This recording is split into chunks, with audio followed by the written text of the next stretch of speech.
This is the Lone Crater YouTube. We hope this video helps. Activate the Mesh tool with U to confirm the object contains mesh points. Switch to the Direct Selection tool with it to inspect anchor and mesh points. Zoom to 200% for precise control and visibility of mesh intersections.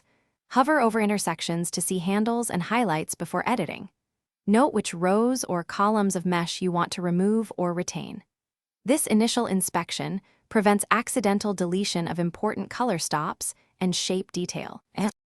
Select mesh points with the Direct Selection tool, A, and press Delete to remove them. Hold Shift to select multiple mesh points before pressing Delete for batch removal. Use the Delete key carefully to avoid removing anchor points that define the object path. If you remove the wrong point, press Ctrl+Z or CMD+Z to undo immediately.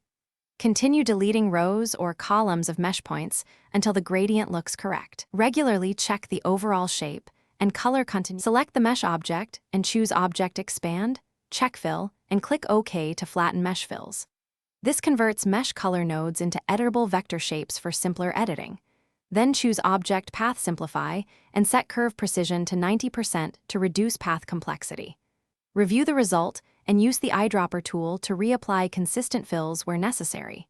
Rebuild simple gradients with the gradient panel if you need smoother transitions. Save a duplicate file before major mesh removal for safety. Thanks for watching. Consider subscribing if we helped you.